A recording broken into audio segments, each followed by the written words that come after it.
good afternoon for our session this um, the continuation of our session. So hopefully some of your classmates will come back to finish the session. So yesterday naman ngayon ang buntag we already created a simple so we have a simple we have embedded or incorporated bootstrap landing page in your project.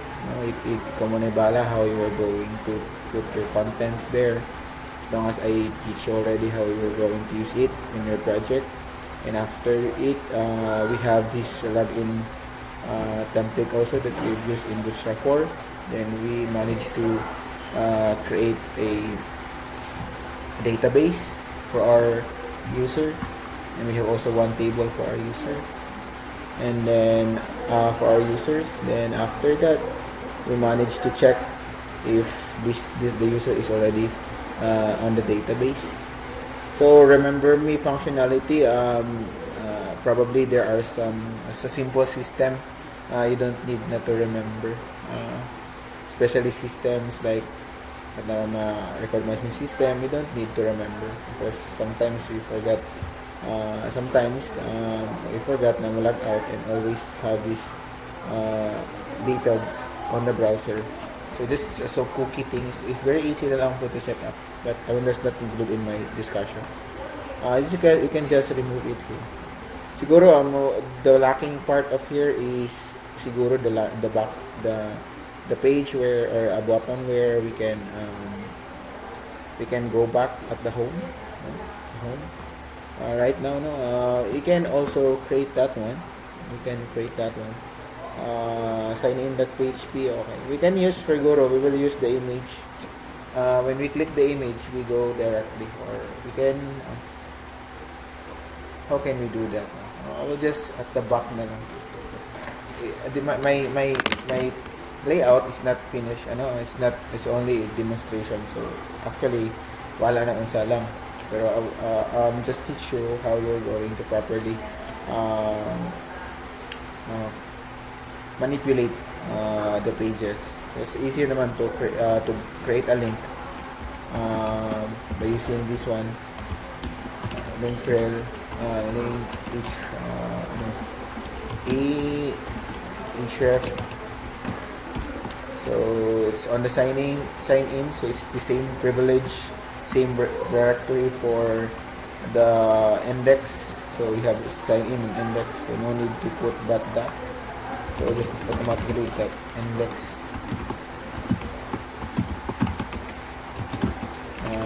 Then href. Okay, so home or something like that. So when you run it, okay, bilang na dire. So already have that one. So we already have a login. We managed to check if the user is not on the database. We have an error. That one and try it again. If in case there is, so password. What happened? It will redirect you to the dashboard. Okay, so in the dashboard, first thing that we are going to do is to really use the dashboard template available in Bootstrap. I guess we have an available Bootstrap dashboard. So Bootstrap 4.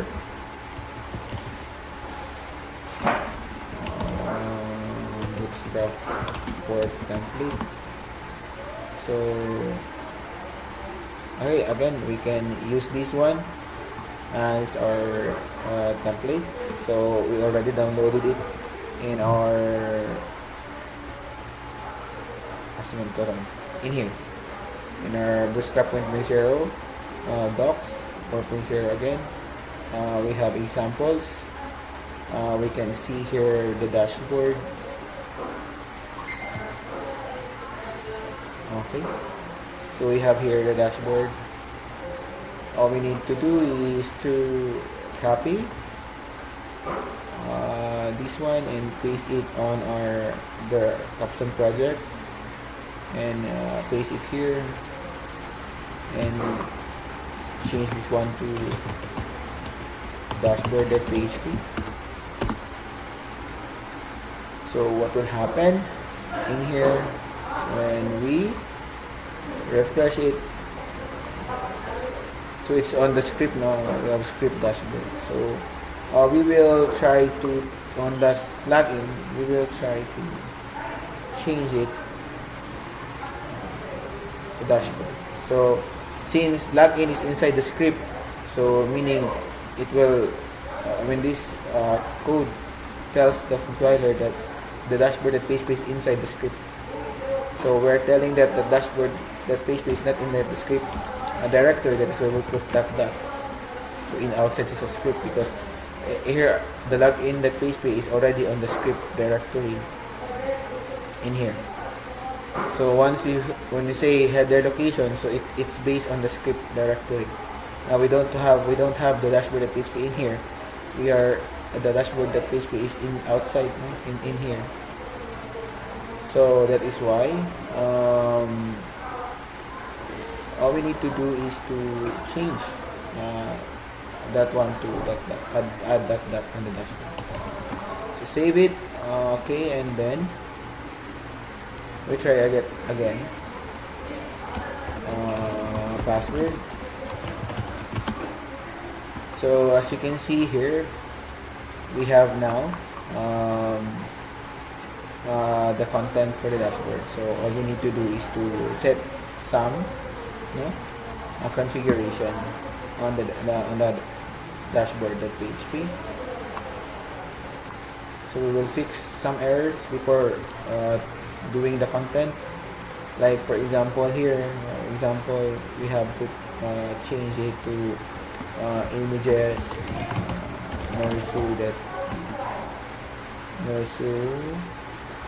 png. So to change this icon, the default icon. So we have that already changed. Next is on the bootstrap. We have to remove this line and change it to bootstrap, not minifont. Yes. Refresh. Okay, so somehow like it's now good now. But we have to also connect to copy the dashboard.css, the external. Okay, and then we have to copy, and we go to the CSS template, paste, and then we are going to change it in here. CSS template dashboard CSS. So refresh. So it's now working. So we have now the full working of our dashboard. Okay. To check with ang dashboard nato mga CSS and JavaScript functionalities.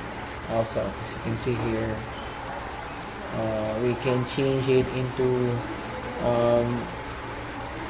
locally lang. So good thing is it's working. So bisag wala pa siya it's working here but still when you check on the inspect elements console, there are errors. We have to bootstrap that so you can also change also this one. So you can just katong sa tuang sa index, we can just we can have the same configuration nito, like this one, script for GS, and just copy further, like this one. This is pinakataas. You cannot use JavaScript library, jQuery library or jQuery script, ito like jQuery library. So kani it's asset, and so bootstrap.me, this one we will change it to bootstrap.ts. Siguro kanila ang pinaka-importante for those. So yes, that's why the cloud is working. The chart is working is because it's based on the CDN, the Content Network. So meaning nasa network analysis sa online na nakuha. That is why this when you refresh, as you can see, this is the result of that graph. It's purely use of JavaScript. So again, no, once we log in from the login, we have already the dashboard. So in reality, when we go to dashboard, we cannot go to dashboard without logging in. But in our case, we can still go to Capstone.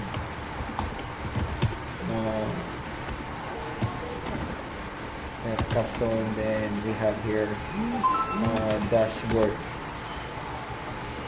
So you can see also in here the dashboard. So we don't want to allow they don't log in, then they can go to the dashboard. So that is why session is created. So we will use session for us to check the activity of particular user. So session will set us give a particular data on the browser is set. So that is the use for also in PHP. One good advantage for PHP. So we need to learn what is session. So it's very easy. You go to w3schools.com and you search. You can search PHP session. Okay. Can you see my screen, right? So it's okay. Session is a way of storing information and variables to be stored across multiple pages. Okay. So unlike a cookie, the information is not stored in the user's computer. So it's stored in the web pages. So when you work with the application, you open it, do some changes, and then you close it. It's much as like a session. The computer knows who you are. It knows what you start the application when you end. But the internet, there is no one problem. The web server doesn't know who you are, what you do, because the HTTP addresses in state. So at least makontrol nimo kung saan mo mga activities. Like pag login mo 30 seconds na kang inactive, log out ra direct this is used for session. So you have full definition of session, but I will going to implement it in here in our set. So in order to have that session, we need to have a start session. Then we store session as a variable, and after that setting a variable, and we can also checking it as a variable. So all we need to do is when we log in, we set data or session on our pages. So going back on our login script in here, once it is now on the dashboard, first thing that we are going, before we redirect, we have to set the session start. So session start. Session underscore start. So we set the session already. So meaning we are now starting. We are starting the session. So next thing that we are going to do, since we only have two available data that we are going to use in the session. Okay, we will going to use the username as a session as a variable to check if the user is active or not. So we have here session set name, session name, example that one. We can see the key. Sorry. We have global variable session, and then we have here the name of the session and the particular value.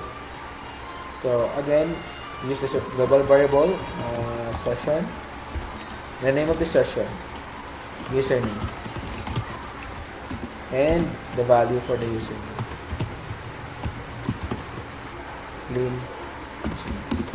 So once it starts the session, there will be a value on your pages na session ng ngalan na username, and the value is username. So all we need to do, since we have started that session in here, once we log in, so in the dashboard also, in the top, we need also to start the session here.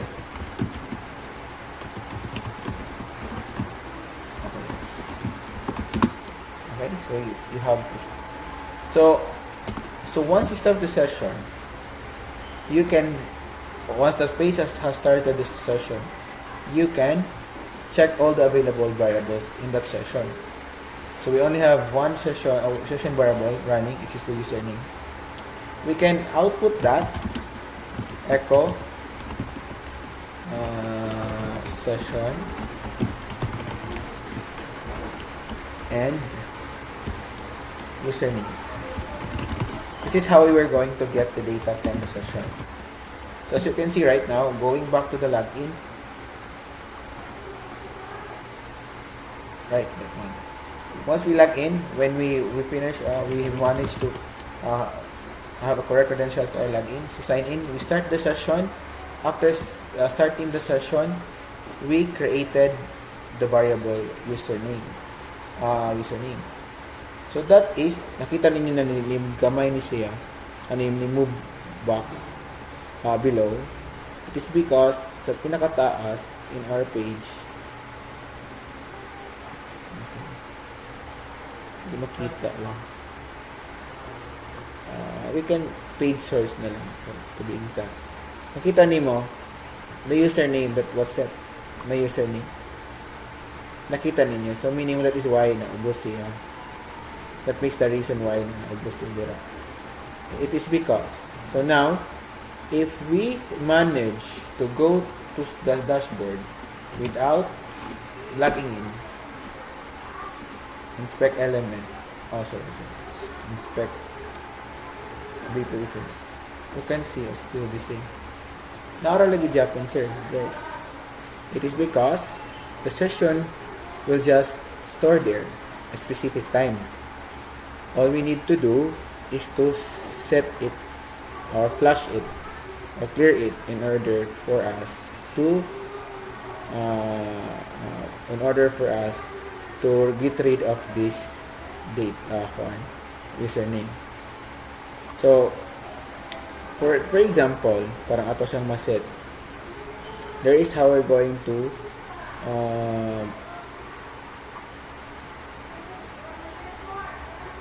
okay, kanina lang, print R na lang the session. It is because it is an array, para makitaan po ninyo.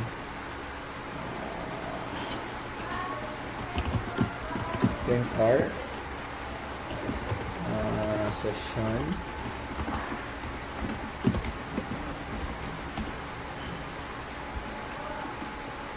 username.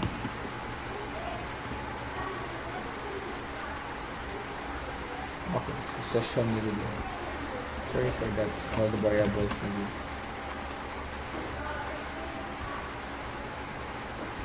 So you can see, an array, we have username is equal to here sa Taleo. So, meaning, we have a session, active session. Atong buhaton is atong pot yun si session. So, destroying a session, we have session unset, remove all session, or destroy all session. At the session destroy. So, for example, this is the work of i-logout. May work sa logout. So, diridaan sa dashboard. Kung ganahan ka pag start nimo, ganahan ka nimong i-destroy, pwede na siya i-destroy para mawala siya. So, ang session destroy is for the logout. So, naman tayo logout diri, diba? In here, natay logout here. So, all we need to do is to find that logout. Is logout. Sign out.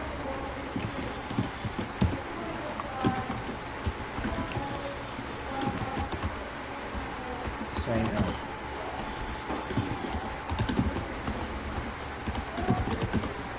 Okay, so what we need to hear, we have to put it on the script and log out the PHP. ato sa batohon dito. So when you click that one, always remember na patay session is as active, sign out, and we go to script logout.php. So on our script,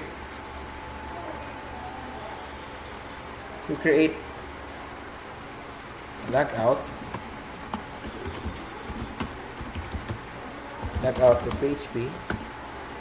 Sorry for the logout.php. So we'll create a script here. Okay.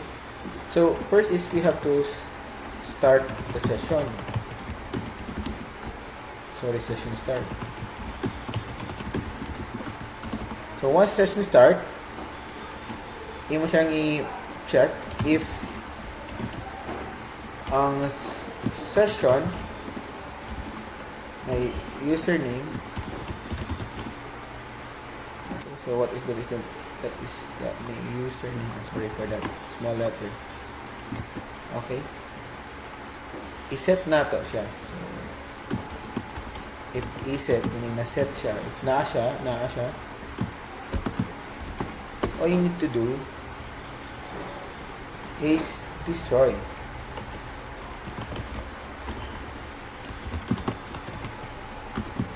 So you destroy that one. Once you destroy, all you need to do is i-redirect siya nimo header location to sign in that page. So pasabot ana. Once pag log out na session ng tawon ninyo na session, pag log out nimo, matubang ka sa sign in that PHP. Going back to the dashboard. Pero naara gihapon sila. I thought na nawala na sila dira. Sorry. Wala na siya. As you can see, we have we can see that there is an array of username and the password. Karon wala na. So meaning na-destroy na to siya. So I will just instead of printing this one. So that is basically how we create a logout. So karon, since we don't have session, but we don't want to allow that if there is no session, you can still use to log in the dashboard. That is why we add a script on our dashboard. The same check here in our logout. If session username is set, we don't want to destroy it. No? If naa siya session, we allow it to happen here. So makita tanan. So atong buhaton in here, we convert our logic. If not set, meaning wala siya na set, meaning wala siya session. We don't want, okay, so meaning we don't want to destroy it because wala man siya session. So what we're going to do is go directly to location sign in that PHP. Sign in siya na to. So what we have is like that. So bisag wala man tayo session no, we don't have session because we don't log in. So automatically localhost dashboard, it will go directly to sign in the PHP. But we have problem why header location. Okay. We don't want sign in the PHP because they have the same level of folder. So we have localhost Capstone. So even though bisag you can no longer access the dashboard, it is because only those na session may suludid ka. So now we log in here and password, that is the time you have that password. But that is the time also that if you go here and type here localhost Capstone, no, sorry, in here, localhost, Capstone, o di na kakinalan money sa home. Di na po kakinalan money sa login. Because you already have the session. Hindi ka pwede mag-double login. But that is why you recognize if there is a session, you don't need to log in na anymore. If there is a session, you don't need na to go to the home. So, na session, automatically, it will go directly to the dashboard. If there is a dashboard. Kabantay mo sa inyong Facebook, mag-double tab mo, no, naka-login mo din sa Picas tab, yung pag-Facebook ni mo direkta, it will go directly to your profile. Same logic. So, all we need to do is to check all of your pages. So, first, in here, we go directly to the index.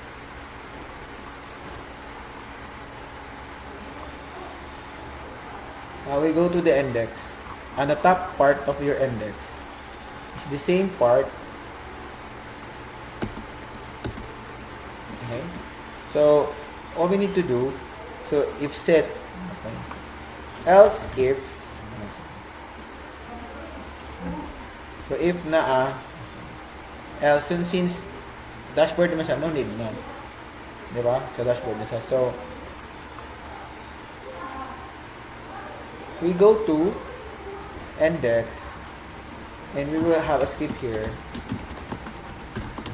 And we have to session start. We check it again, the same logic in here. If he said, okay, you go to sign in, balik-baliktad niya siya. If wala siya, wala sa session, ato sign in the PHP. No. Kung wala session, wala lang yun. Wala siya buhaton. Ay siya pala in sa sign. Pato sign in the PHP. So, kung wala session,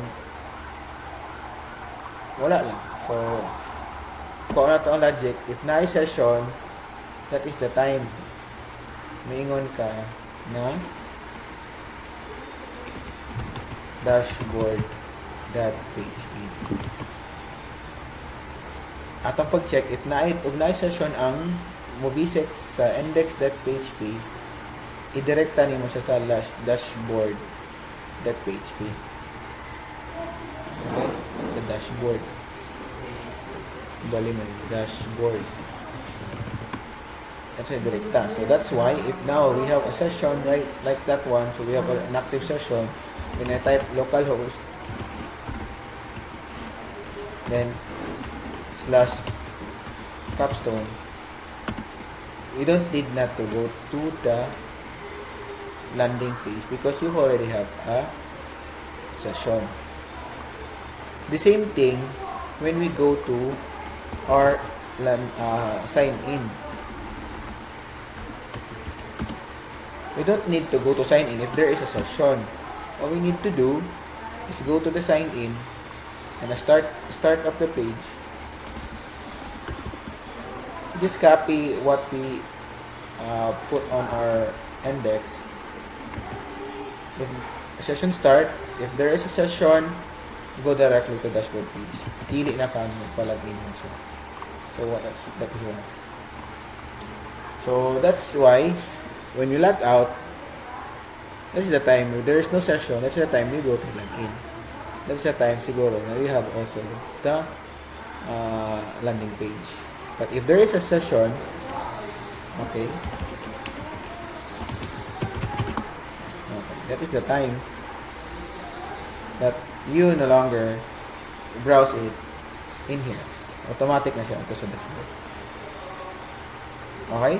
So, any questions regarding with the session?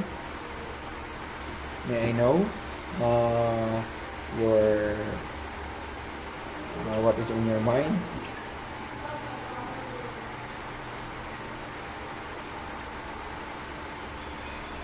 Question?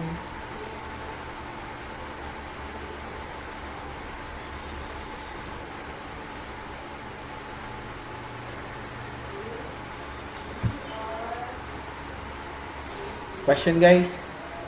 Question? For the session, log out.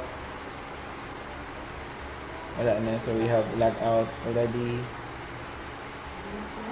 Wala na siya problema. Any question? So, we can proceed now for user profile or user profiling, or user, we have the profile of the user. So, wala na question?